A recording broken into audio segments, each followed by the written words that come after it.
Good morning, everybody, and welcome back to your Lunch Break Live. My name is Ivana Harinkiu if you're new here, and if you're not, thank you for coming back. Today is Thursday, June the 16th, and today we're going to talk about something that is on probably many of your minds, and that is the economy, inflation, Yeah. interest rates, and more. Today, I am joined by Isaac Cooper. Isaac Cooper is the CEO of IMC Financial Consulting. He is also the chairman of the board of directors at the Birmingham Civil Rights Institute.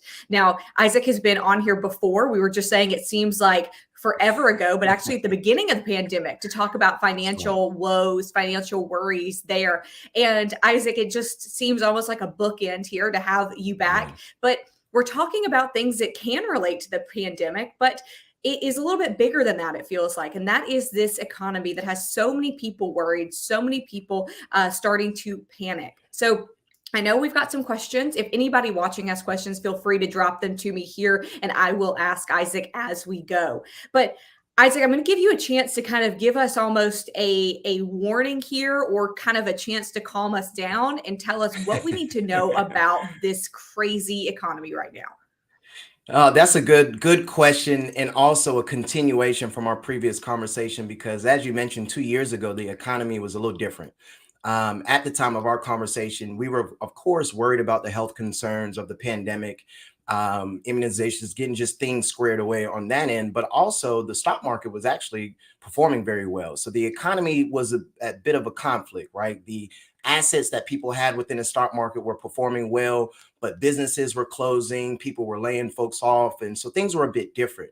Now, about 2 years later, we see probably the impact of the stimulus packages, right? So there was a good amount of money flowed into the economy to help support the businesses that may not have been able to keep up with payroll, to support the households that may not have been able to pay for utilities, pay for rent, pay for the things that are deemed as necessities. But with that flow of money coming in, ultimately over the last 24 months, about 30% of the dollars that are in circulation have been produced in the last 2 years, right? And so when we think about the Fed, I'll just use this as an example. So, Ivana, let's say you and I have an account at Wells Fargo, and that account says we have $10. One thing about the Fed is that they can go to the bank, hit edit, and say, all right, now we got $10.50, right? Now, if we try to do that, they'll say, no, you only have $10 in there. So one of the impacts that has is that the ability to be able to print money at that type of capacity ultimately raises the amount of resources that are in consumers' hands, which in turn, if the supply does not increase, that's going to increase price, right? And so some of what we see today, especially when it pertains to the cost of goods going up, gas prices, there's a ton of funny memes out there to where people are looking at alternative ways to be able to save money. But the reality is that with all the money being pumped into the economy over the past 2 years due to the stimulus packages, that in turn has triggered the Fed trying to raise interest rates, right? As we saw yesterday, interest rates have it was announced about 75 basis points. And then as well in regards of these different companies trying their best way to adjust with the rise of cost of living and supporting their business model. When you talk about cost of living here, Isaac, one thing that I think is on all of our minds, as you mentioned here, is gas prices, right? It is painful to fill up your car at the pump, no matter what kind of car you have. If it runs on gas, you are feeling that pressure. Now, let's look at to some people who we know who might make minimum wage or might Right. make around minimum wage. If you are trying to travel to your job that is several miles or more than 10 miles away, you're having to fill up your car, you only make minimum wage. What do you do in that aspect? I know some people are probably considering, look, should I just miss my shift because it's going to Mm. cost me more to get to the job and get home than it is that I'll actually make while I'm on the job? Right. That is an excellent question. And I truly appreciate you for asking that because typically that community is overlooked when it pertains to resources. Specifically to your point around the best way to manage your resources if you have to travel to and fro work. I think this is probably the benefit of a community. All right. Let's start talking to your colleagues to see if we could carpool, right? How can we best adjust with this cost increase as a unit so we can still be able to take care of groceries and the necessities that we have within our home. Outside of that, it may not be as attractive, but it could in turn give you a workout if you have a bike. How can I bike to work? Again, not the most attractive solutions, but we do have to find some alternatives because just as you mentioned, if you are living off minimum wage and gas is on average $4 to $5 per gallon, $15 an hour, 3 gallons, you just ate up an hour's worth of your labor just being able to go from one location to another. So I think in this time, this is probably the best place to start communicating your concerns with others so you can share this cost, especially if you're going in the same location. Well, and that's a good point too. And I like too how you break down even if you're making $15 an hour. And there are people who aren't even making $15 an hour, right? Or Right. even having a guaranteed wage. If you work, say, at a Exactly. restaurant, and you're a server, you might have a really slow day. It might be a Monday evening, nobody comes in. You just wasted, as you said, maybe $15 to get to and from work, and maybe you made 50. Was it worth it? Right, right. Yeah, and I think that one of the benefits of the evolution of technology and connecting through different platforms like social media, there's been this rise of entrepreneurship, right? It may not take as much to be able to start a business or at least a side hustle. So you have the different 1099 opportunities if you want to Uber, if you want to Lyft. And so I think this is a time in which you get creative. One of the unique things about a chaotic time is actually an incubator for creativity, right? And so this may be a chaotic time for your finances, but how do we reimagine your finances? Is the expenses that you have on a month-to-month basis, is it necessary, right? And so this is a perfect time to look at how have I been spending money historically? Let me pull the last 2 months of my statements. Let me look at the different expenses and transactions that I have. And I'm actually going to highlight the expenses that are useless. Let me make sure I don't carry these expenses over next month, considering the rise of really the cost of living, because this is probably the most important time for you to prioritize. Because on the other end is even as you build a strategy to survive when it pertains to your finances, we still have to maintain a thriving mindset, right? So you may be in survival mode, but we don't want to adopt the mindset. So some of the areas in which you could start, I would say, addressing the gap, if it's through some side hustles, 1099 opportunities, or just some entrepreneurial purpose or endeavors that you've been thinking about, this may be the space for you to birth that, if you especially have some additional time. You talk about the monthly expenses, kind of going through and highlighting what is necessary, what is not necessary. Do you recommend people use services that tally up your monthly, say, streaming services, your monthly subscriptions? Do you recommend people looking at those monthly subscriptions and seeing, look, is that really necessary right now, or can I cancel that? Definitely, it is. It's very surprising seeing the reaction of I didn't know I had Hulu, Netflix, Disney Plus, all these different streaming services. And if you unpack, all right, what is the purpose of it? You may only use one or two. So there's a few different ways in which you can really get a gauge of where you are. There's an app called Truebill. Truebill essentially will pull all the reoccurring expenses you have and give you the opportunity to continue that particular expense or eliminate it. Say, all right, I no longer want to continue that. Another platform you can think about is mint.com. Again, a digital way to track your expenses just to make sure what's coming in and what's going out is consistent. But when you do think about those expenses, there may be some convenient expenses that we may need to reimagine to ensure that your necessities are taken care of with the discretionary money that you have at the end of each month. Let's talk about housing. You mentioned earlier that the interest rate had gone up, and I believe it went up about three-fourths of a percentage point there. Pretty big leap. And there are a lot of people right now who are looking for homes. So, what do you tell people who are in the housing market right now who just learned, look, I'm going to be able to get less house than I originally planned, and I'm going to be paying more in interest? It's a great question. As we look at the interest rates being essentially a little uptick there, those 75 basis points, and when we think about the impact of housing, ultimately they are saying if you need to use the bank's money, it's going to cost you more money, right? So when interest rates rise, it's going to cost you more money to use someone else's dollar.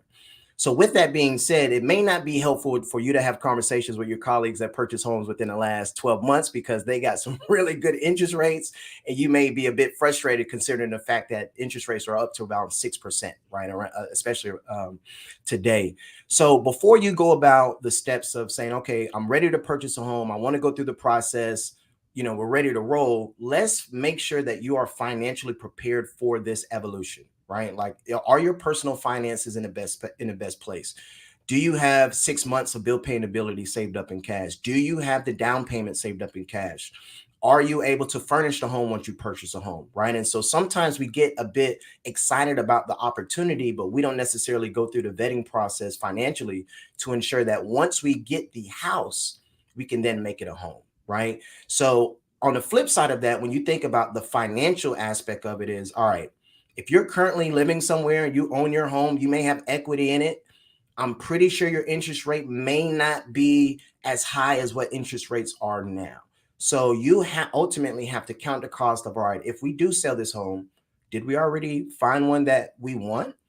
Do we have to bid for it? Is that going to be something that is a variable, or do we know the owner? So let's make sure that there is a clean, I'll say smooth way to be able to acquire the home. Because if you do get into a bidding war, especially with interest rates at the rate it is currently, it may not be favorable over a long-term period. Now, the goal is not to purchase a home and sell it over the next 3 years. If that's it. Purchasing a home typically is a long-term decision, 10, 20, 30 years down the road. So timing the market is going to be very difficult. So you hear folks, all right, should I time the market? Is the market going to cool down a bit? I definitely see that happening, especially with some of the data that was released this morning. At what rate, we don't know. But we do know that interest rates are going to continue to rise. So if you do find that dream home and you say, Isaac, we have our finances in order, we're ready for the down payment, we're ready to furnish the home, we're ready to go, move forward and don't try to time it, because you may get yourself more in a bind. But for those that may not have their finances in place just yet, use this time to get very solid financially to ensure that that doesn't cause a hiccup once you purchase a house. Now, what about student loans, other types of loans, debt payments? There are a lot of people who are just strapped right now, just trying to, again, use their gas in their car, get their groceries, and get food on the table. Sometimes there's not enough left there, especially Right. with inflation, the way things are, to pay those student loans. So is this a time when you should try your best to keep up with those student loans or other debt payments, loan payments? Or is this a time when you would say, look, focus on feeding yourself and your family and deal with the loans later? That's a great question, and I'm gonna start with the student loans, especially for those that have federal student loans. Hopefully, you've been able to capitalize off of the pause of payments. So going into, I believe, the month of July, it should be the 27th or the 28th month that we've been able to not have to make any payments towards your federal student loans. So on average, the federal student loan may be in between $200 to $300 a month. So if you are on the low end, you've been able to avoid close to $5,000 of expenses. And to your point, Ivana, to be able to reallocate that towards your priorities, which could be your groceries, which could be your utilities, mortgage, and or rent, right? But also, when we think about the other loans that you mentioned, card note, any credit cards, things that you essentially owe on, you want to make sure that you have a strategy that doesn't put you in, we'll just say, a bad position from a credit perspective, but also at the same time you are still able to handle your priorities, right? And so, prime example. So if you have credit cards, you may have maxed out those credit cards. You say, Isaac, I have more month than I have money. So it's the end of the month of June. I have about $48 and I don't anticipate another paycheck until July. Well, we definitely want to make sure that you have a roof over your head. We want to make sure that your utilities are paid, and we want to make sure you can feed yourself. Even if you have an issue with those three items, don't miss out on the resources that are here locally, right? So you may need to reach out to a United Way. You may need to reach out to a power company to say, I'm having a little trouble with my utilities. Do you mind if I move my payment a bit? You may need to reach out to Salvation Army. And so there's different resources here locally that can help you with rent assistance, utility assistance, food assistance. And so keep that in mind, right? And so this is where I'm going to go back to our point earlier, the value of your community. So just to ensure that you don't miss out on taking care of what's necessary, especially if you have dependents at home, tap into those local resources. But at the same time, that doesn't mean be sloppy with your budget. So back to your point, Ivana, let's make sure that we have a strategy on what's coming in, what needs to go out, any debt that we currently have. Let's prioritize that on what's going to impact our credit. And then anything that we may fall behind on, let's try to get ahead of it. Because ultimately, whenever you owe someone money and you don't have the money, the last thing you want to do is call them, right? Like, hey, I don't have your money. Like, I don't want to have that conversation. But that is actually the best thing to do when it pertains to your credit cards, student loans, or any debt that you may have, but also when it pertains to your utilities. Let's try to get ahead of it. So I think in this situation that you laid out in regards of those that may not have the financial means to get through the month in a comfortable way, reach out to the resources that currently exist, especially, within a city that you occupy, Birmingham, Montgomery, wherever you may be. But also make sure you have a strategy to ensure that the money that you have coming in that you can count on can take care of the necessities that you need.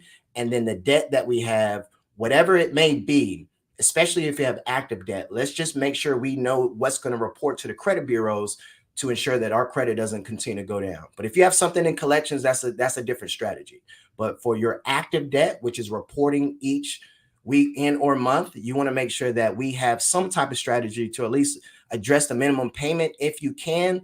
But if the choice is either I got to put gas in my car or make this minimum payment, I'm going to say put gas in your car.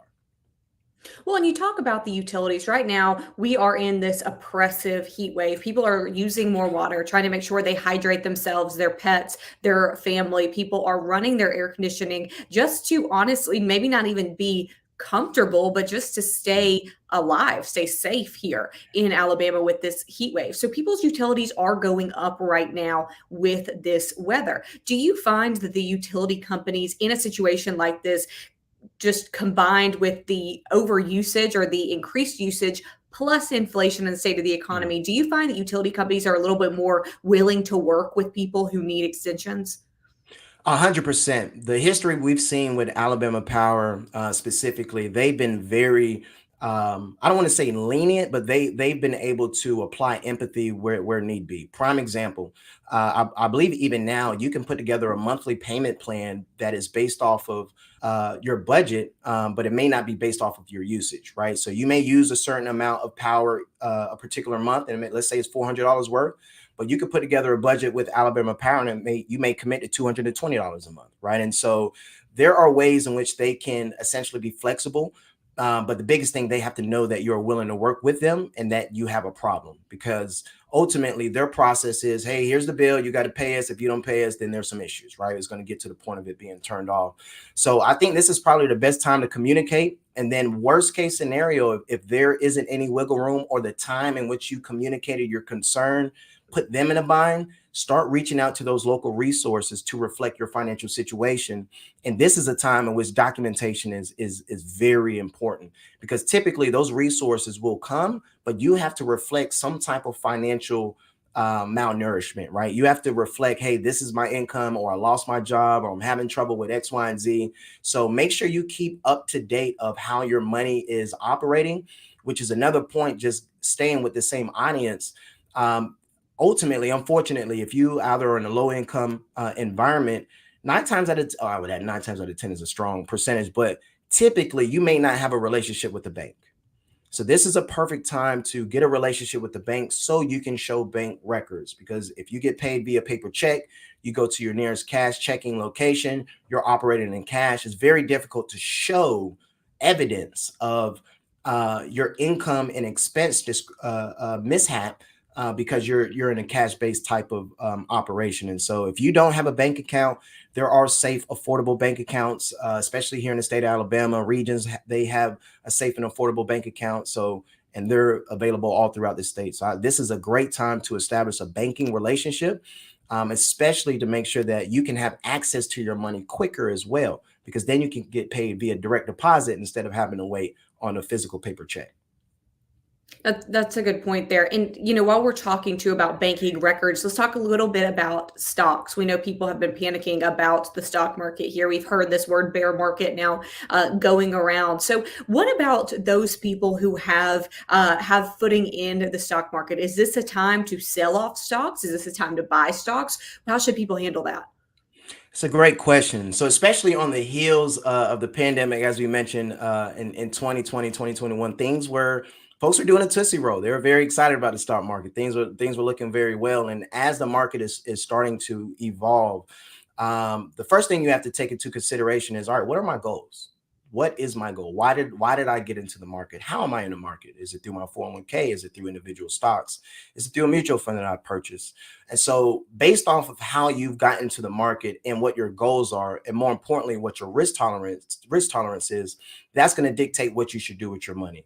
Now, I don't think you should be having this conversation by yourself. I believe that you should sit with a professional that can take all of that into consideration and say, hey, I think this is the best time to make some changes, or you just may need to hold on.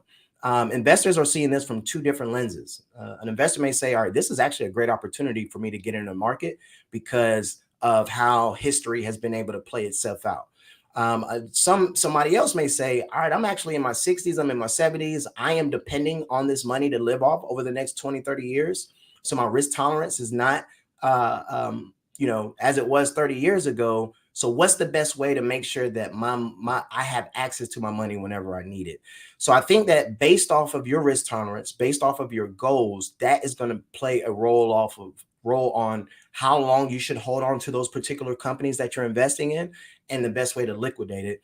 But I don't think you should make a decision, day by day like this, unless you're a day trader. If you're a day trader, then you're looking at the ups and downs of the market and making decisions. But if you're in the market for the long haul, 5 years, 10 years, 20 years, I wouldn't peek at your portfolio too much. You're going to cause yourself some anxiety, and based off of the different outlets, they have to cover the reality of what's happening in the economy. And as of right now, you're going to see a lot of red. You're going to see a lot of doom and gloom. But if your time horizon is 5 years out, 10 years out, 20 years out, this actually may be a great opportunity. You just have to make sure you educate yourself. So we tell folks all the time, educate before you allocate. So even if you haven't gotten to the market and you thought this would be a great time, seeing how things have happened over the last few years, and you may be a bit hesitant now, take your time. Again, there's no timing when it pertains to the market, but there is a strategy tied to getting engaged in the market, because you never want to do anything emotionally. You want to make sure it's done off of logic and strategy. And so anyone that's been investing, hopefully this money that you are investing is the money that you've been able to highlight based off of whatever you have coming in, what's going out. I have 6 months of bill paying ability saved up in cash. If you're allocating towards a retirement through your job, or 401k, 403b, 457a, you may want to look at maxing that out as much as possible if you're looking at investing more. And then outside of that, any additional investments, if you have a strong financial foundation, you can then look at companies that you are interested in. Again, educate before you allocate. Look what's in your house. See what you consume. See what type of shoes you wear. Learn more about the company. And then from there, you'll be able to make long-term decisions that's based off of strategy and not based off of emotion. How do you recommend people do that to educate themselves? This is sometimes we're in information overload, right? Where should people be able to find the best, most credible information about different stocks, and especially those people who've maybe never dabbled in the stock market before? And as you said, they're using this as their opportunity. That's an outstanding question. So I think a great start would be Investopedia. So it's a free platform. You can subscribe and sign up today. What I love about Investopedia is that they have a simulator. So it's like going to the pool, dipping your foot in the water, but not necessarily getting your foot wet, right? And so you're able to use money that's not yours, start investing into different companies, but also you can invite others to invest with you. So you could get 4 of your best friends and say, hey, let's do this together. Let's learn as a community, because we feel that the best teaching or the best education comes through experience. And so you can read a good bit, you can watch YouTube videos, but once you get in there and you start getting your foot wet and investing and learning about the different pros and cons, selling and just seeing the different aspects of it. Investopedia is a safe platform to not only get engaged in the stock market and not use your money, but also for ongoing education. So they provide investment tips, investment terms every single day once you subscribe, and it's a free platform. So Investopedia is a great place to start. And I would also invite friends and family that may be in the same space as you, so you can learn together and put together competitions. We've seen that as a really good tool to start when it pertains to investing. That's interesting. Now, you also mentioned a minute ago 401ks. If you are strapped for cash, should you pull out of your 401k right now? So I think to that question, another question is, when we say strap for cash for what? Is it pertaining to your emergency fund, or are we trying to take a trip to Mexico in the next few months, right? And so once we're able to identify what exactly we're going to use that cash for, then the question is, how did we get here? So a 401k liquidation or taking a loan out of your 401k, that is a very that decision should be vetted, right? And so we want to make sure, all right, what brought us here? Was this an income issue or was it an expense issue? Because if it's an expense issue, then we need to look at our habits and what we're putting our money towards on a month-to-month basis to make sure that we don't dip into this 401k moving forward, or even at this time. Now, if it's an income issue and you immediately lost your job, then we need to look at different ways to support that income that can not force you to pull out of that retirement. Because that comes with different implications, especially when you think about taxes and penalty. So I know that, seeing that nest egg over there may be very attractive. And you may say, look, if I could just put that in my savings, that would be great. Just ensure that you go through a process and sit down with someone across from you to at least speak to the pros and cons to make sure that once you do make the decision, you can make that decision in confidence moving forward. If you could give one piece of advice right now, Isaac, to everybody, again, this is a wild time we're living in, both just with everything going on in the world, with the economy, gas prices, inflation, things like that. What is that piece of advice you would give? Breathe. I would say breathe.